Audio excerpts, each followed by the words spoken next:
What if dropping out of school at 15 was just the beginning of building a global empire? Soichiro Honda's story is not one of privilege or easy success. It's a relentless journey from rubble to revolution. War destroyed his dreams, yet he refused to surrender. From a small blacksmith's son with nothing but curiosity and grit, Honda transformed the world's view of mobility forever. This is a story about resilience, innovation, and how one man's refusal to quit changed the way billions move, work, and live.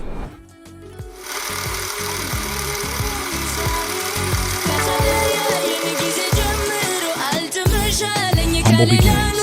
Soichiro Honda was born in 1906 in the small town of Tenryu, nestled in Japan's Shizuoka prefecture. His family lived modestly. His father, Gihei Honda, was a blacksmith who also repaired bicycles, a craft that fascinated young Soichiro. He would stare in awe at his father's tools and try to replicate mechanical parts with wood or scrap metal. The first time he saw an automobile, it left a permanent mark on him. Not just as a spectacle, but as a challenge. Machines spoke a language he was determined to master. By 15, he made a choice most would never dare. He dropped out of school and moved to Tokyo, alone, to pursue a job as an apprentice mechanic at Art Shokai, a prestigious automobile repair shop. Most of his peers were still in classrooms, but Honda wanted grease on his hands, not ink. He swept floors, fetched tools, and absorbed everything. He watched, listened, and then did. At Art Shokai, he wasn't just fixing cars, he was studying them. He began modifying vehicles with his mentor, working on early racing prototypes. This wasn't just technical work, it was creative, risky, and demanding. But for Honda, the garage was his university.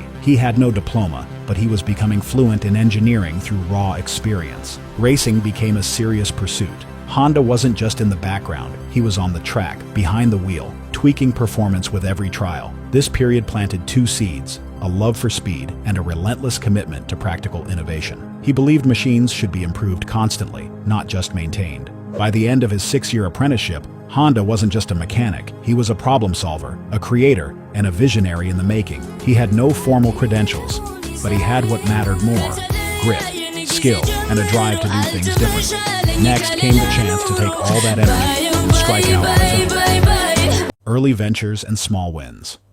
At just 21, Soichiro Honda was no longer an apprentice. He was a leader. Art Shokai entrusted him with managing its Hamamatsu branch. But Honda wasn't content with routine repairs. He wanted to push boundaries. Under his management, the shop became a hub for experimentation. He modified engines, altered chassis designs, and began building custom cars that blended raw power with ingenuity. One of his boldest ventures came in 1936, when he and a colleague designed a race car powered by a Curtiss aircraft engine, an unorthodox choice. They entered it in the All-Japan Speed Rally, an ambitious move for a small operation. Honda acted as co-driver, but the race ended in a violent crash that nearly took his life. He suffered multiple injuries, and the car was wrecked. The accident marked the end of his racing days, but not his obsession with performance. The setback sharpened his focus. If he couldn't win behind the wheel, he would win with what he built. Later that year, he launched his first company, Tokai Seiki. The goal was to manufacture precision-engineered piston rings, a critical part in engines. Honda envisioned supplying them to major automakers, especially Toyota.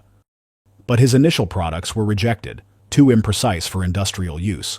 Most would have folded under the blow, but Honda doubled down. He enrolled in a local technical school to understand metallurgy and industrial-grade precision.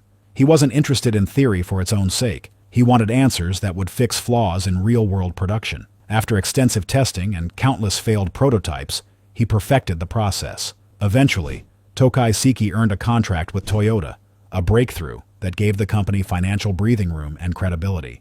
By his early 30s, Honda had proven he could build more than machines. He could build businesses. He wasn't trying to copy Western engineering or follow industry norms. He was chasing his own vision.